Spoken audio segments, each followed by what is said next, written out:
사도신경으로 우리의 신앙을 고백하며 4월 27일 화요일 새벽 예배를 하나님께 올려드리겠습니다. 전능하사 천지를 만드신 하나님 아버지를 내가 믿사오며 그 외아들 우리 주 예수 그리스도를 믿사오니 이는 성령으로 잉태하사 동정녀 마리아에게 나시고 본디오 빌라도에게 고난을 받으사 십자가에 못 박혀 죽으시고 장사한 지 사흘 만에 죽은 자 가운데서 다시 살아나시며 하늘에 오르사 전능하신 하나님 우편에 앉아 계시다가 저리로서 산자와 죽은 자를 심판하러 오시리라. 성령을 믿사오며 거룩한 공회와 성도가 서로 교통하는 것과 죄를 사하여 주시는 것과 몸이 다시 사는 것과 영원히 사는 것을 믿사옵나이다. 아멘.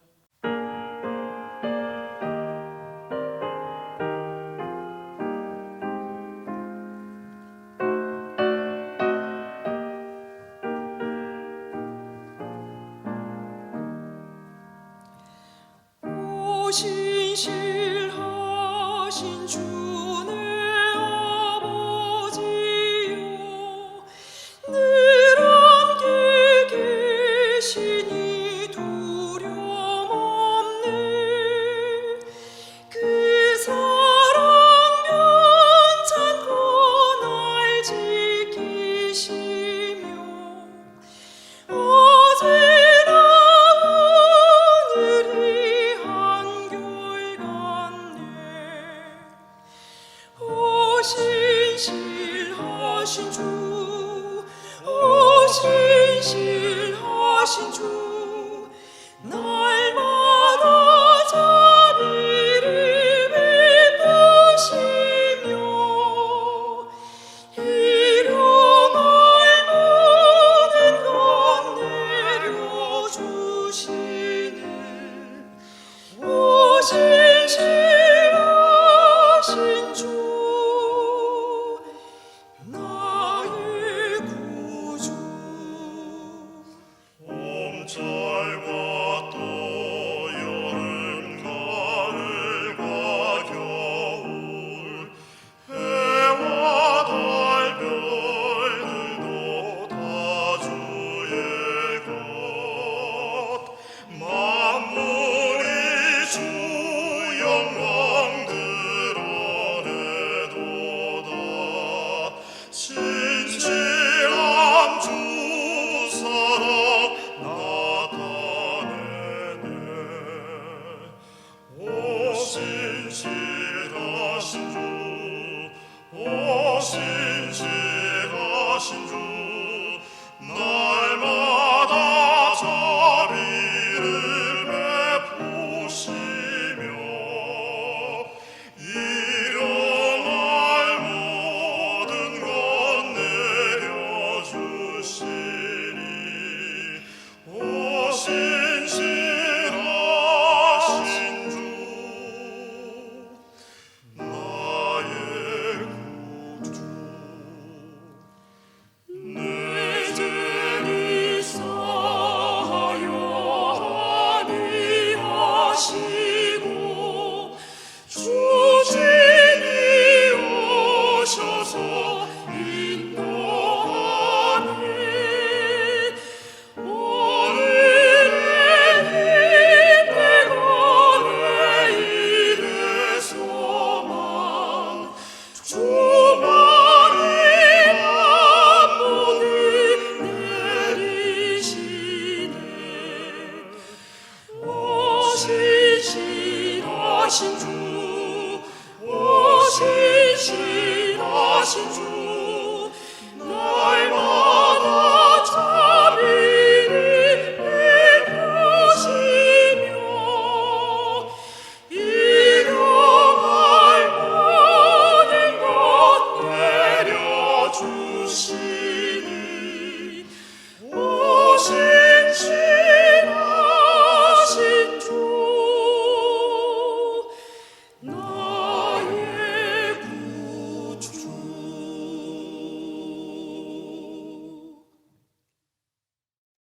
오늘 우리에게 주시는 하나님의 말씀은 출애굽기 12장 37절에서 51절까지의 말씀입니다. 이스라엘 자손이 람셋을 떠나서 숫곳에 이르니 유아외에 보행하는 장정이 60만 가량이요 수많은 잡족과 양과 소와 심이 많은 가축이 그들과 함께 하였으며 그들이 애굽으로부터 가지고 나온 발교되지 못한 반죽으로 무교병을 구웠으니 이는 그들이 애굽에서 쫓겨남으로 지체할 수 없었음이며 아무 양식도 준비하지 못하였음이었더라. 이스라엘 자손이 애굽에 거주한 지 430년이라. 430년이 끝나는 그날에 여호와의 군대가 다 애굽 땅에서 나왔은즉 이 밤은 그들을 애굽 땅에서 인도하여 내심으로 말미암아 여호와 앞에 지킬 것이니 이는 여호와의 밤이라. 이스라엘 자손이 다 대대로 지킬 것이니라. 여호와께서 모세와 아론에게 이르시되 유월절 규례는 이러하니라. 이방 사람은 먹지 못할 것이나 각 사람이 돈으로 산 종은 할례를 받은 후에 먹을 것이며 거류인과 타국 품꾼은 먹지 못하리라. 한 집에서 먹되 그 고기를 조금도 집 밖으로 내지 말고 뼈도 꺾지 말지며 이스라엘 회중이 다 이것을 지킬지니라. 너희와 함께 거류하는 타국인이 여호와의 유월절을 지키고자 하거든 그 모든 남자는 할례를 받은 후에야 가까이 하여 지킬지니 곧 그는 본토인과 같이 될 것이나 할례 받지 못한 자는 먹지 못할 것이니라. 본토인에게나 너희 중에 거류하는 이방인에게 이 법이 동일하니라 하셨으므로 온 이스라엘 자손이 이와 같이 행하되 여호와께서 모세와 아론에게 명령하신 대로 행하였으며 바로 그날에 여호와께서 이스라엘 자손을 그 무리대로 애굽 땅에서 인도하여 내셨더라. 아멘. 사랑의 하나님 감사합니다. 이스라엘 백성이 애굽을 떠나서 약속하신 가나안 땅으로 첫걸음을 뗀 것처럼 우리도 구원받은 백성답게 이전의 죄된 습성과 행실을 버리게 하시고 하늘의 기쁨과 평안과 능력을 사모하며 나아가게 하여 주시옵소서. 우리가 날마다 성령 안에서 새 사람으로 거듭나서 이 땅에서 하나님의 나라를 온전히 이루어가는 우리 모두의 복된 삶이 되게 하여 주시옵소서. 예수님의 이름으로 감사하며 기도드립니다. 아멘. 여러분, 진정한 자유란 무엇일까요?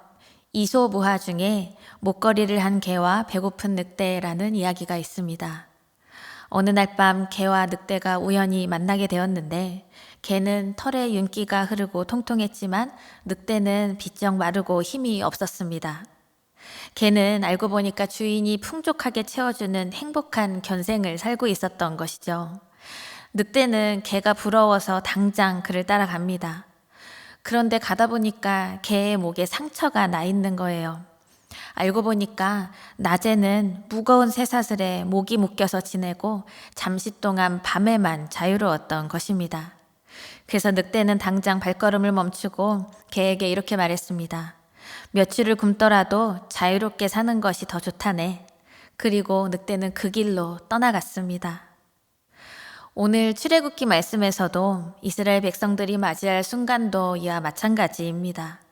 하나님께서 그 백성들을 인도하여 주시고 이끌어내시는 그 모든 길이 애굽에서는 누릴 수 없는 진정한 자유, 진정한 구원의 길이 되기 때문입니다.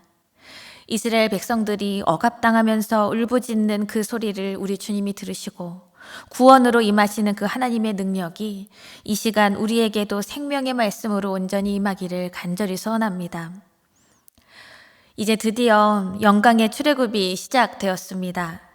이제 이스라엘 백성들이 드디어 애굽을 떠나갑니다. 애굽의 모든 첫 태생들이 하룻밤 사이에 모두 죽음을 당하던 날 바로와 애굽 백성들이 이스라엘 백성들에게 이제 어서 여기를 떠나달라고 통사정하고 재촉을 합니다. 앞서서 출애굽기 12장 31절 말씀을 보시면 밤에 바로가 모세와 아론을 불러서 이르되 너희와 이스라엘 자손은 일어나 내 백성 가운데서 떠나 너희의 말대로 가서 여호와를 섬기며. 그렇습니다. 하나님께서 이 백성들이 나를 섬기게 할 것이다 라고 그동안 해오신 이 말씀을 바로가 이제 10번째 제안 끝에 이제서야 깨달은 것이지요. 이제 이스라엘 백성들은 자유를 향하여서 이제 달리기를 해야만 합니다. 바로가 이제 당장 애굽에서 나가달라고 했지만 이스라엘 백성이 당일 밤에 출발한 것은 아니었습니다. 급히 준비해서 급히 나온 것은 맞았지만 민수기 33장 3절을 보시면 그들이 첫째 달 15째 날에 라암셋을 떠났으니 곧 6월절 다음 날이라. 이스라엘 자손이 애굽 모든 사람의 목전에서 큰 권능으로 나왔으니 1월 15일 즉 6월절 다음 날 출발했다고 기록이 되어 있습니다. 이스라엘 백성들이 이제 하나님이 명령하신 게 또 있었는데요. 다음 날 아침에 이스라엘 백성들이 애굽의 이웃에게 찾아가서 이제 필요한 물품들을 구하고 그것을 정말 전리품처럼 당당하게 취하여서 가져간 것이죠. 그래서 이것은 반란과 혁명의 출애굽이 아니라 진정한 하나님의 백성으로 살아가려는 승리의 탈출이라는 것을 이렇게 정확하게 보여주고 있는 것입니다. 이제 다시 말씀으로 와서 37절 말씀을 보시면 이스라엘 자손이 라암셋을 떠나서 숫곳에 이르니 유아 외에 보행하는 장정이 60만 가량이요 말씀하고 있습니다. 이스라엘 자손이 애굽을 떠날 때에는 하나님께서 창세기 15장에서 이제 아브라함에게 횃불 언약으로 출애굽을 약속하신 지 한 640여 년의 시간이 지났을 때였고, 야곱이 요셉의 의견을 따라서 가족 70명을 이끌고 고센 땅에 정착한 지 430년이 지난 시점이었습니다. 이렇게 오랜 시간 동안 속박당하고 압제당하던 하나님의 백성들이 당당하게 애굽을 출발하는데, 당시 애굽을 나온 이스라엘 민족의 인원수가 장정만 60만 명이었다고 기록되어 있습니다. 여기에는 다른 족속으로 이제 함께 종되었던 사람들, 말씀에서는 수많은 잡족이라고 표현된 이 이방인들의 무리도 함께 포함되어 있는 것입니다. 그리고 여기에다가는 계수되지 않은 유아와 여성, 노인까지 합하면 사실은 200만 명 정도 규모의 대민족이 되었다는 것이죠. 400여 년간 이렇게 큰 민족을 이루었다는 것이 가능한 일이냐, 우리가 질문을 할 때도 있겠지만 이것을 과학적으로 숫자적으로만 따질 문제가 아니라 우리 하나님께서 일하시고 그리고 아브라함에게 주신 언약이 끝내 성취되었다는 것을 표현하는 의미로 우리가 수용해야 할 숫자라 이렇게 여기는 것이 맞겠습니다. 그런데 이제 이 백성들의 출애굽 이야기를 시작하면서 라암셋과 숫곳이라는 지명이 나오고 있습니다. 라암셋을 떠나서 숫곳에 이르니 라고 이렇게 기록되어 있는데요. 라암셋을 출애굽의 시작의 출발 지점으로 말씀하고 있습니다. 이스라엘 백성들이 그동안 살고 있던 그 애굽의 고센 지역은요, 나일강의 하류에 위치해서 비옥하기로 소문난 땅이었습니다. 목축을 하기에도 부족함이 없었고요.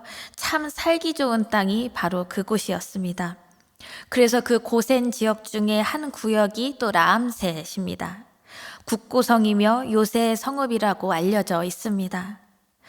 예전에 요셉이 당시에 애굽의 총리로 지낼 때에 애굽의 입장에서 보면 요셉은 애굽 민족을 살려낸 은인과도 같은 그러한 사람이었지요.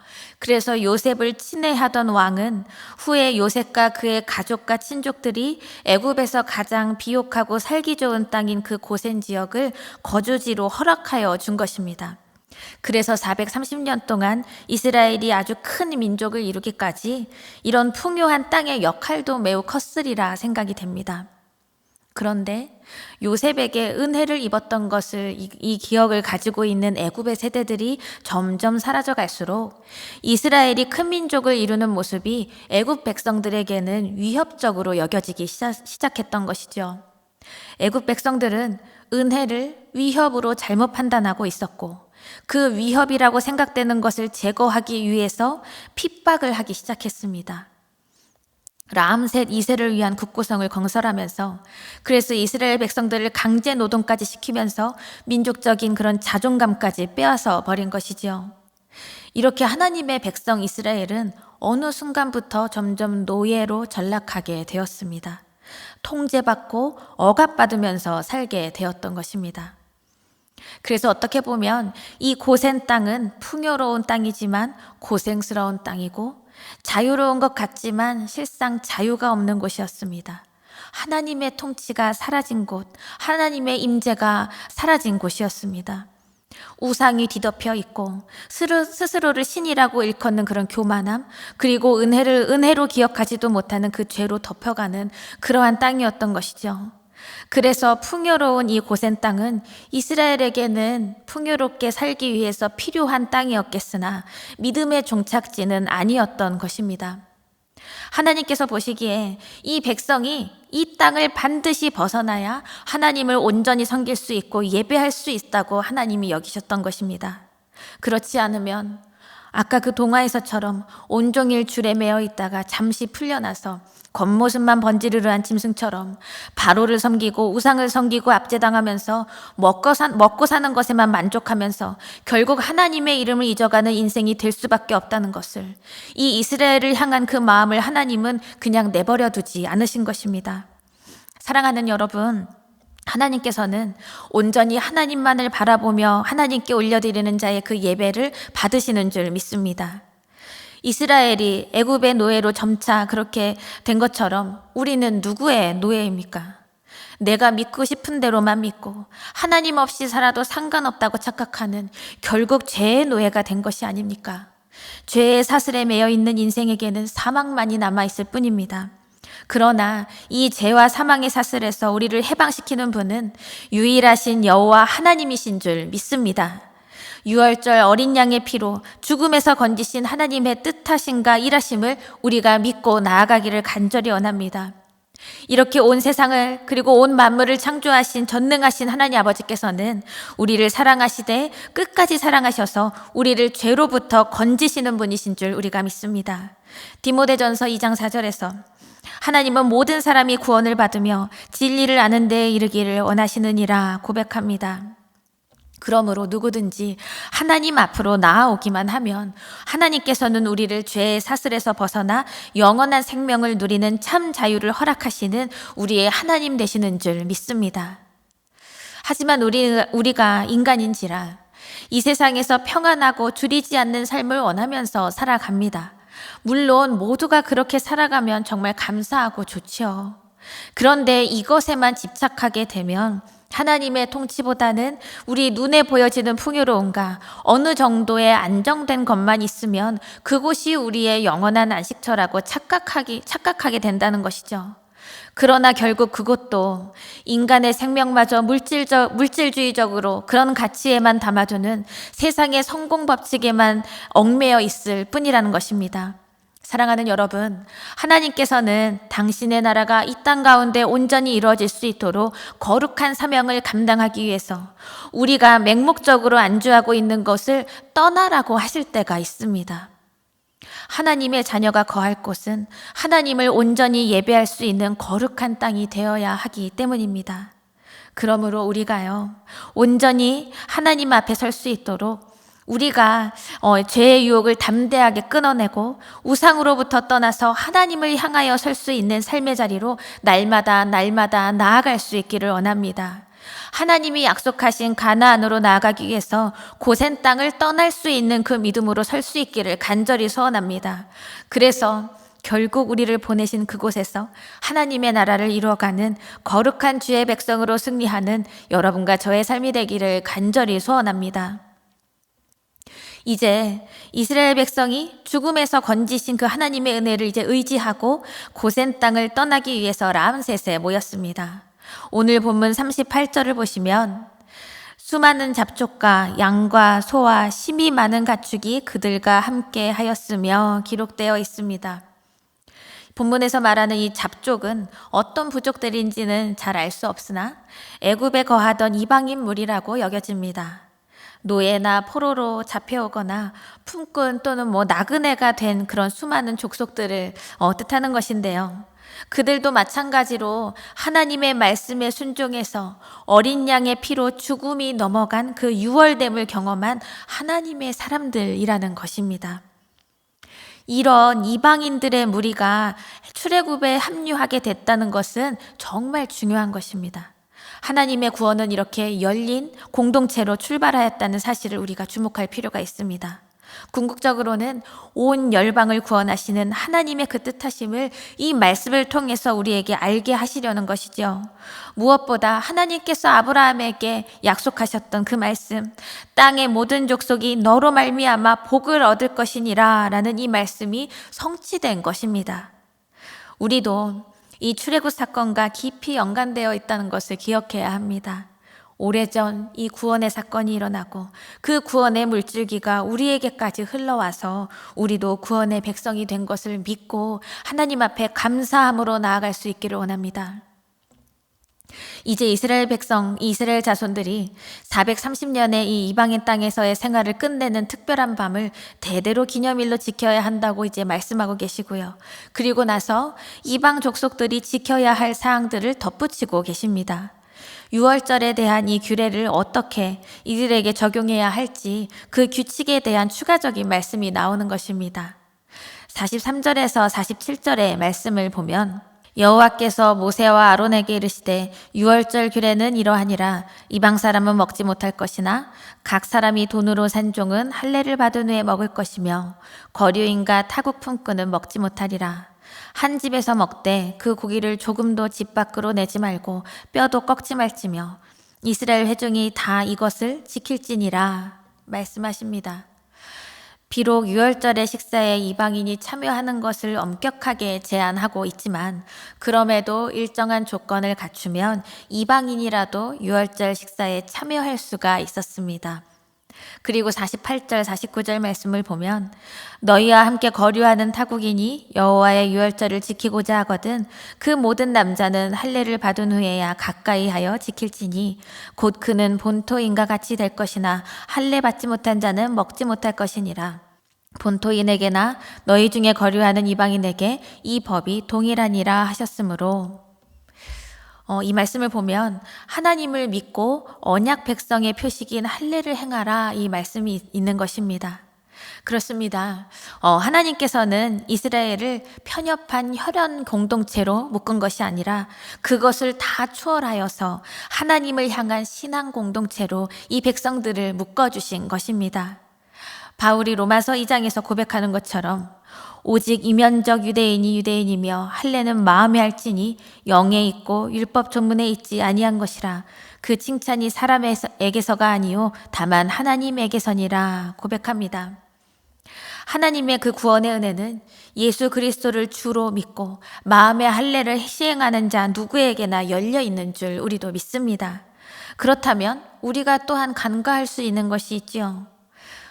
반대로 보면 교회 안에는 머물고 있지만 예수 그리스도를 향한 그 믿음이 없고 마음의 할례가 없는 자는 하나님의 그 구원의 은혜에 참여할 수가 없다는 것으로 우리가 또 말씀을 볼 수가 있겠습니다. 기독교적인 문화에 익숙하다고만 해서 저절로 하나님의 백성이 되는 것은 아니기 때문입니다. 철저하게 죄를 회개하고 더러운 옛사람을 잘라내고자 하는 단호한 믿음의 결단이 있어야만 하는 것입니다. 구원의 진리는 하나님의 이 은혜 안에서 예수님과 그 십자가 위에 꽃을 피우는 줄 믿습니다. 어느 한 자리라도 놓치게 된다면 그것은 그저 고센 땅 람셋에 머물고 있는 인생이 되고 마는 것이죠. 머물고만 있다면, 보여지지 않는다면 하나님께 부르짖어야 합니다. 하나님의 구원하심은 우리가 구원받을 자격이 마땅해서 하나님이 임하여 주신 것이 아닙니다. 사망 권세 아래서 부르짖는 그 기도를 들으신 하나님께서 은혜로 임하여 주신 것이죠. 두렵고 떨려도 문설주에 어린 양의 피를 바른 백성, 그리고 주님을 바라보며 부르짖고 마음을 열고자 하는 모든 이에게 하나님께서 예비하신 때에 가장 귀하신 방법으로 임하신 것입니다. 간절히 바라기는 우리가 예수 그리스도 안에서 옛사람은 철저히 죽이고 하나님의 자녀로 살기로 작정하고 하나님이 주시는 그 구원의 은혜에 다 참여하는 그 큰 기쁨을 우리가 누릴 수 있기를 간절히 원합니다. 이제 말씀을 맺으려 합니다. 이스라엘 백성들이 람셋을 떠나서 가나안을 향해서 발걸음을 내딛습니다. 이렇게 새로운 여정이 시작되기까지 이스라엘은 참 길고 깊은 밤을 지냈던 것입니다. 41절, 42절 말씀을 보시면 430년이 끝나는 그날에 여호와의 군대가 다 애굽 땅에서 나왔은즉 이 밤은 그들을 애굽 땅에서 인도하여 내심으로 말미암아 여호와 앞에 지킬 것이니 이는 여호와의 밤이라. 이스라엘 자손이 다 대대로 지킬 것이니라 말씀하십니다. 하나님께서 바로에게 완전한 승리를 거두신 그 여호와의 밤에 하나님과 동행한 이스라엘 백성은요, 여호와의 군대로 기억될 것입니다. 이스라엘은 이제 신분도 바뀌었습니다. 그들은 애굽의 종과 노예가 아니라 하나님의 구원받은 백성, 하나님의 소유가 되었습니다. 그들은 이제 이전과는 완전히 다른 삶을 살아내야만 합니다. 오직 하나님만을 예배하고 섬기면서 우리 하나님 아버지의 그 명령에 순종하는 믿음으로 나아가야 하는 것입니다. 우리 사랑하는 성도 여러분, 여호와의 밤이 예수 그리스도의 십자가 은혜를 외면한 이에게는 길고 긴 심판의 밤이지만, 하나님의 구원의 손길을 믿고 신뢰하고 기다리면서 기도의 무릎으로 나아가는 이에게는 소망의 밤으로 깊이 임하는 줄 믿습니다. 아직도 내가 필요한 땅 고센에서 떠나기를 망설이시는 분이 계신가요? 하나님의 임재를 가리우는 그 곳을 속히 떠나서 하나님의 통치와 그 임재하심을 경험하기 위해서 거룩한 발걸음을 뗄 수 있는 그 걸음이 되시기를 원합니다.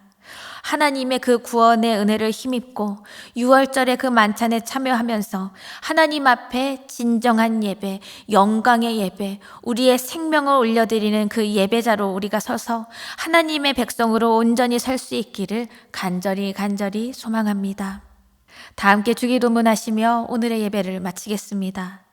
하늘에 계신 우리 아버지여, 이름이 거룩히 여김을 받으시오며 나라가 임하시오며 뜻이 하늘에서 이루어진 것 같이 땅에서도 이루어지이다. 오늘 우리에게 일용할 양식을 주시옵고 우리가 우리에게 죄 지은 자를 사하여 준 것 같이 우리 죄를 사하여 주시옵고 우리를 시험에 들게 하지 마시옵고 다만 악에서 구하시옵소서. 나라와 권세와 영광이 아버지께 영원히 있사옵나이다. 아멘.